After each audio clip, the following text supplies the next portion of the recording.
What's going on, guys? Zonk the Cat here. Hit the subscribe button, smash that like button, really hit that like button, and hit the bell notification if you haven't already. Let's get into this. Watch the entire video, don't be a bitch. Okay, remember how I said cars are completely undrivable? This is one of them cars. Okay, so I built this car for my wife because she just loves this color. Paint match the wheels. This car, supercharged V8, OHV. It is really freaking nutty. Overhead valve. It's got fully hopped up everything in it. And it is full nutsoid. So, twin carbureted supercharger, blower, the whole bit. It's got 942 horsepower. Now, it don't have as much as the Zonda that I have, but, and this is a big, huge ass. This is a massive butt. This car is a rear-wheel drive, uncontrolled monster. So, just like we did with the Zonda, let's go take our car for a little spin here around the airport, because I don't go to the test track, well, racetrack, because you just have not got enough room, and this thing does not make corners at all. I mean, zero corners. Another thing I really don't like is you can't do burnouts with this thing. Yeah, you can stick it in neutral and you can rev up the engine, you listen to the supercharger do its thing, but other than that, you know, you can't do burnouts. You can do donuts, sort of, but you really can't control the cars. That's why I don't drive them that often.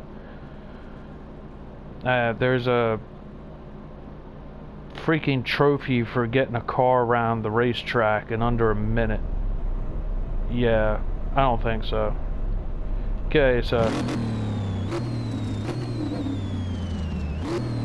yeah, you can listen to that freaking that supercharger whine. You hear it?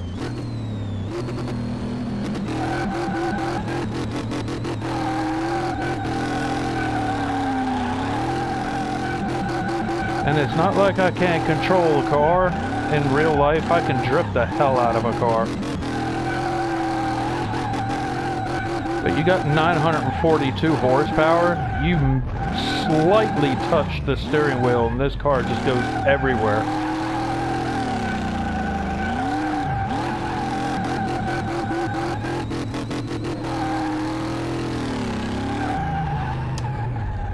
Oops, wrong button.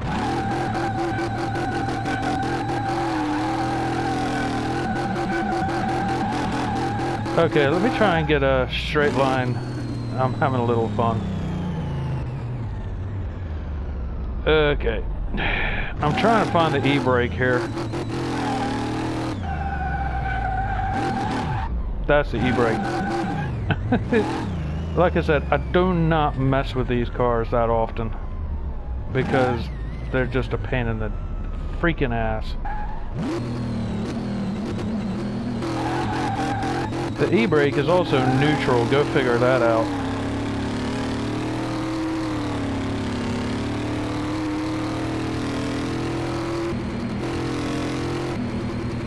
And there's the top speed of the car.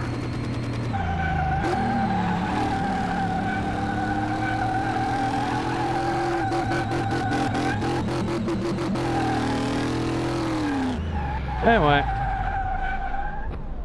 This car does not do corners. Okay, so there's the wall. That's the inner wall of the square. So let's try and get this car around the corners without completely ballsing it up.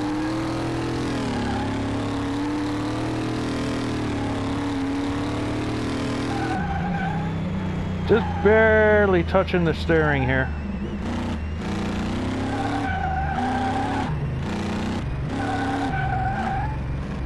Yeah, I know, I'm an American. Making left turns is my thing. I'm trying to keep the car straight. It is not easy.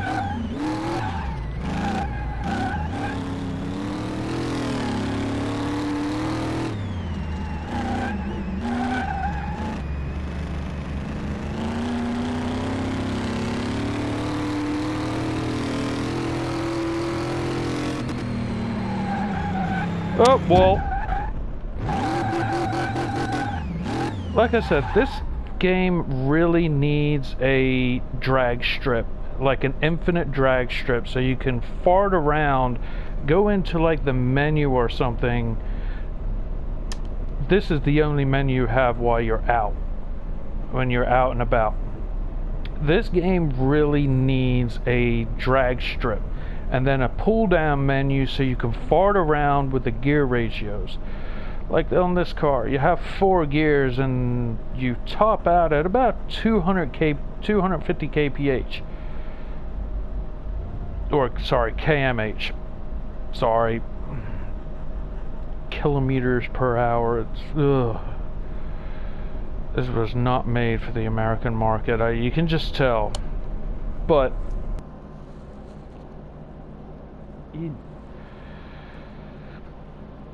a lot of the cars are completely undrivable.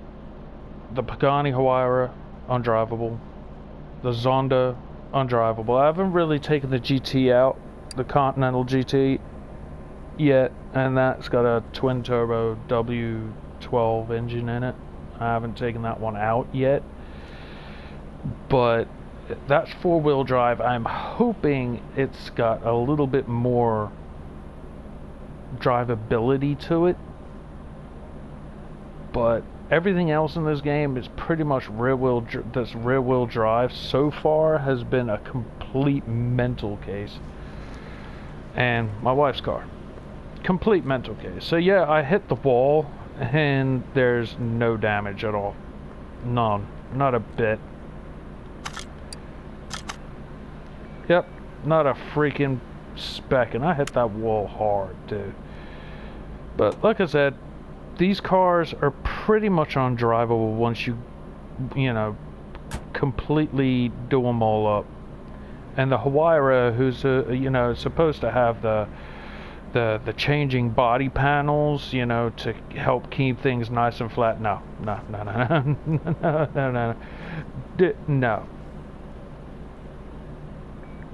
No, it doesn't even work on this game at all.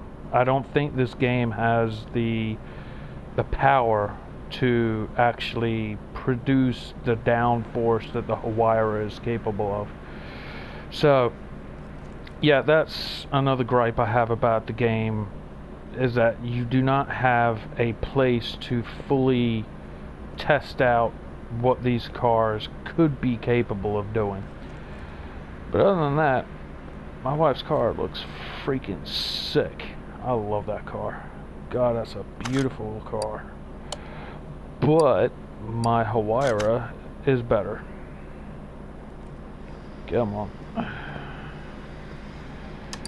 Yes, I know where my Huayra is. I mean, you can't really miss it, really.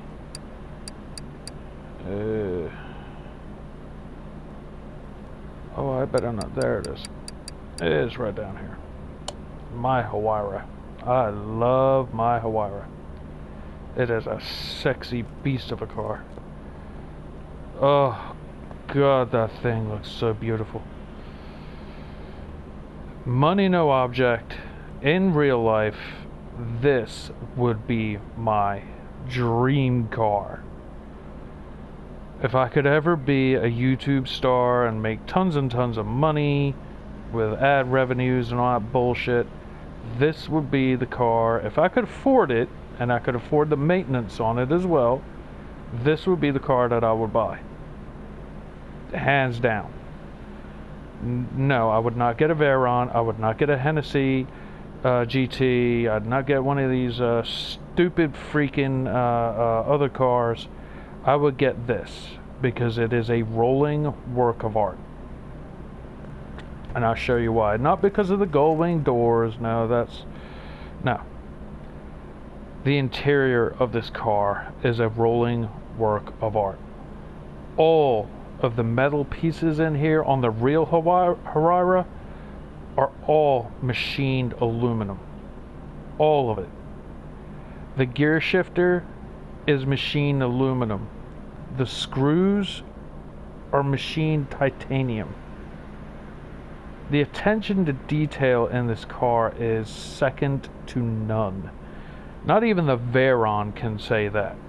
The Veyron has actually got some cheap ass parts from VW in it. Like the pedals down here, you really can't see on this game, but each one is machined out of a solid piece of aluminum. You just don't find that on any other car. I mean, you really don't. Pagani designed one beautiful ass car. It is awesome looking. And if I ever had the money, this would be the car that I would buy. Maybe not with the chrome paint job, because, you know, Pagani Huayras now go for, you're looking at north of like $2 million or more. But I would still buy one. And yes, in real life, they do have leather straps on the hood or trunk, whatever the hell you want to put it, and on the back clamshell. Yes, in real life, they do have that piece right there. I mean, oh God, this car is so gorgeous. And I would, yes, if I ever had the money to pay for the car and the maintenance on it, I would buy it in a New York Minute and have no buyer's regret whatsoever. I mean, I may have just, you know, sold my freaking family down the river into freaking bankruptcy one day just to have the car, but I don't know. I think it'd be worth it. I'm kidding, okay? Right now she's wall art, or in my case she's game art, but this would be my ultimate dream car. So Pagani, Horatio Pagani, if you're listening or watching one day, maybe, I don't think so, I really don't think so, but if you are, I'm looking for a free Pagani Huayra. If you're looking to just offload one for tax purposes, you know, just want to, you know, be one of those like Secret Santa type things, I'm interested. I'll take it off your hands. The damn thing will never move. It'll stay in storage all the time. The only thing I'll do is go over there with a, you know, with a freaking one of those relaxing chairs, a rocking chair or something with popcorn and a soda, or maybe some red wine and a basket full of cheese and crackers and an umbrella, and just sit there and stare at it, because I won't even afford be able to afford to put the gas in it, let alone actually start the car up, you know, and take it out. But she is a rolling work of art. I love my Huayra. I love the Zonda too. The Zonda is another one of my favorite cars, but the Huayra has gotten me smitten. Yep, I gotta stop looking at that car. It's gonna do other bodily functions to me in a minute. Gearheads in our wet dreams. Yeah, there's the Tempesta, which is the Huayra with like different flair. Now the Tempesta, I think I did something with this one. I don't know if I put the flag on it or not, but I think I like faded it into the front end. No, I didn't. That was on another Huayra. Huayra has no consonants in it. at all. So it comes out as Jeremy Clarkson.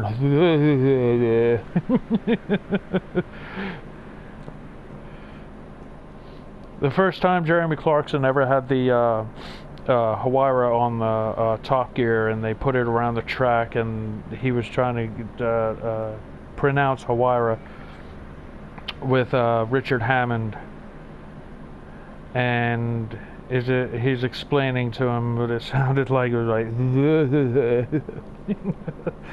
anyway, thanks for watching.